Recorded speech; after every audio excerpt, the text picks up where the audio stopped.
Now, I want to congratulate the honorable members of parliament on your stand on the ebitingwa. That's what the Banyankwele call what they call homosexuals.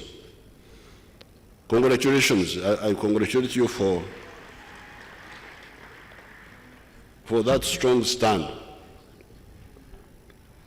It is good that you rejected the pressure from the imperialists.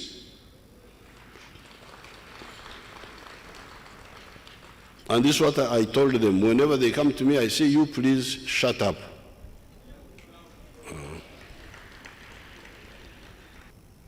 I congratulate you for making this very strong stand. And I congratulate all the other Ugandans, the bishops, the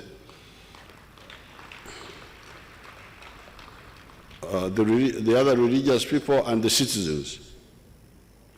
Europe is lost. So they also want us to be lost. But in order to fight, we must be patriotic. If we are parasitic in the mind, a mind of a parasite, there's no way you can fight. That's how you become a prostitute. Because you fear to sacrifice, you fear difficulties. Somebody says, I will give you money if you become a prostitute. Those who like easy life end up as prostitutes. And that's what they want us to be. They want Africa to be prostitutes. Do what we don't believe in because we want money. So I told Anita Mong, you tell, and I've come now to tell you here. Anita Mong, you tell those people that we can fight, but we must be patriots. Sharon informed us that currently in the US and other developed countries, there is medical therapy that is used to actually transform these people into the normal lives that they were before.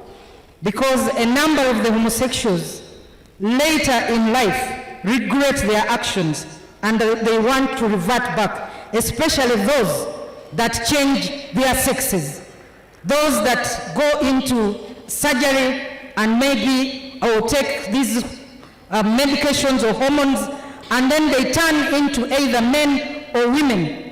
In future, when they grow up, they regret their actions, and there is therapy to turn them back into what they were. How many, the figures she gave, the ones who have become back? Your Excellency, it is estimated from just one doctor that over 1,000, there were more than 1,000. Sharon's letter and what she says in her book. There is a book she wrote that is called Stand for the Family. I'm sure some of you have seen it. But she talks about the agency or an NGO that they have formed that she talked about. It is called Sexual Orientation Change Effort. It is an agency, it's already existing in their country. And so, Honorable Pendi said they are willing to bring it here to help those of our people who have got themselves into that area and they want to change. So they have some doctors and they have a system that helps to change those people to being normal again.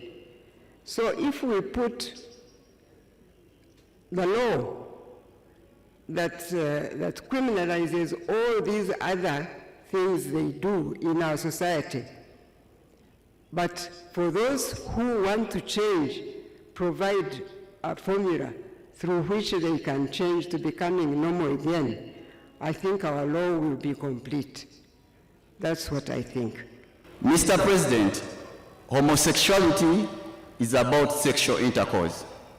When you look at sexual intercourse, it's a thing of the brain. sexual intercourse has nothing to do with the genitalia. In the brain, there is a small piece, an organ, so small, the size of a lentil. It's called the limbic system. It's what decides for a human being to be happy or not happy. And when you look at sexual intercourse, when you are having sexual intercourse, that's the greatest pleasure you can ever have as a human being. We equate it to a degree of more than 150 degrees. Mr. President, you get to agree that human beings operate on electrical current. Now, should you gain electrical current higher than what your brain can get, you obviously run mentally sick. You go derailed. But let me narrow my discussion to homosexuality. Homosexuality, obviously, just like other doctors agreed, it's more to do with a psychological perspective rather than a medical perspective. When you are declared mentally sick, that's the word we use, there is evidence that you have more or less neurotransmitters. Those are dopamines. I won't go through that. But with homosexuality, it has nothing to do with that. And kindness. Before the House to caucus that emanated from that meeting. Furthermore, I was in 2 out of 18 zonal meetings, and you are always moving on the ground. 7 of the Rules of Procedure of Parliament for committee leadership and membership, and the 7 of the Rules of Procedure of the NRM